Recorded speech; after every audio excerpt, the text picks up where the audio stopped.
Geobyte. Dear students, now let us discuss a very important concept, that is law of conservation of energy. Okay, dear friends, remember the concept of law of conservation of energy can be divided into two parts or can be discussed as two parts.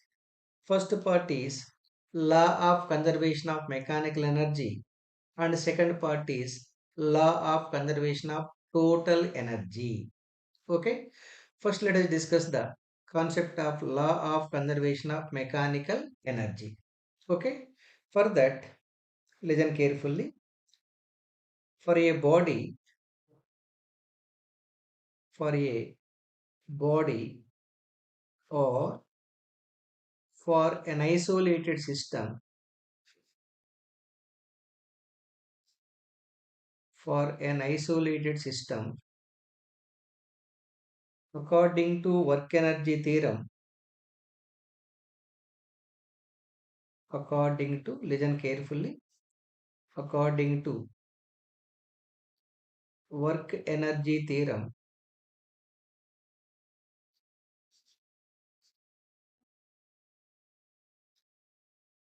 work energy theorem,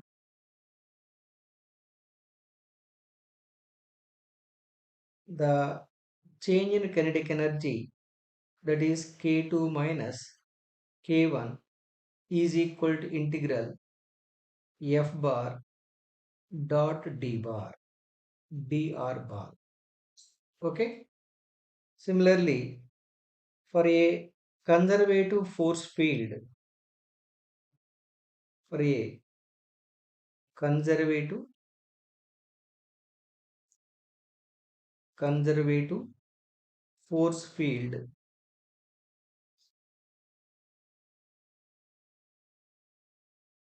according to according to definition, according to definition for potential energy, potential energy change, potential energy change U2 minus U1 is equal to minus of integral F bar dot dr bar. Okay. Now let us consider the two relations. This is relation 1 and relation 2. Compare 1 and 2. Compare 1 and 2. You can write that from 1 and 2, from 1 and 2, I can write that K2 minus K1, K2 minus K1 is equal to minus of U2 minus U1 is equal to minus U2 minus U1. Okay. It can be also written as K2 minus K1 equal to minus U2 minus U1, can also be written as K2 plus minus of minus plus K2 plus U2 is equal to K1 plus U1. So sum of the kinetic energy and potential energy at state 2 equal to sum of the kinetic energy and potential energy at state 1.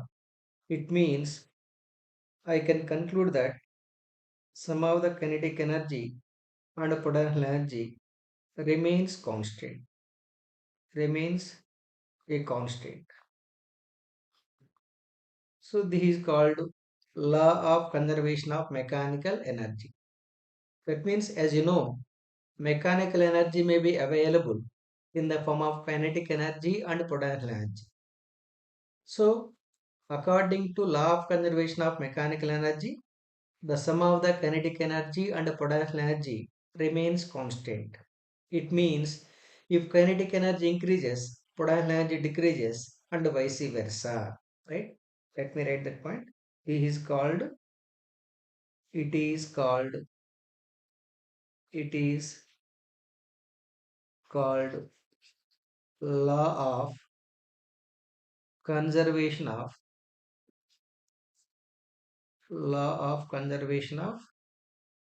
mechanical energy.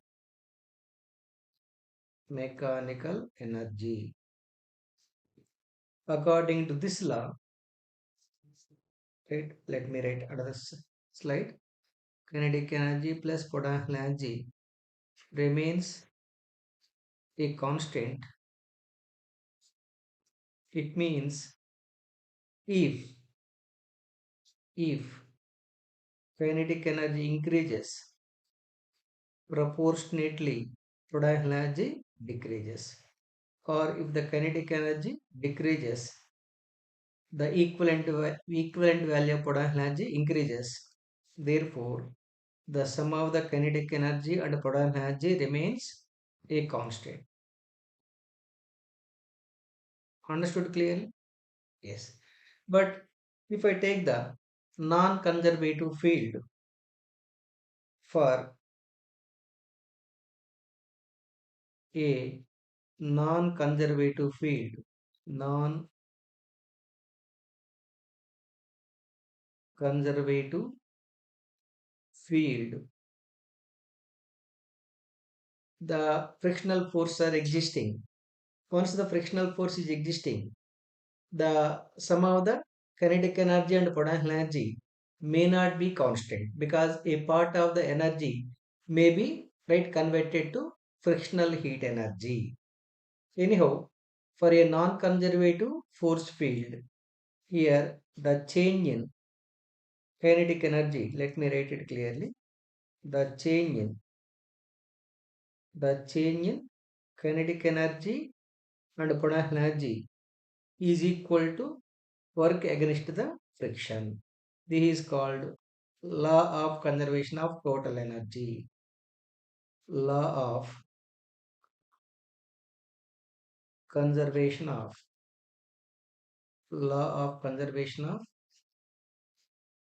total energy.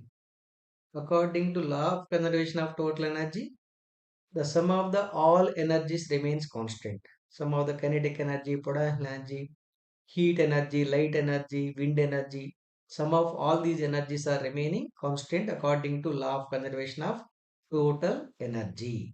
Got that point? For a conservative force field,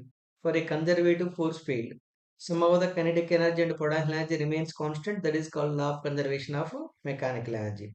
But in case of non-conservative force field, a part of the energy due to friction may be converted to heat energy.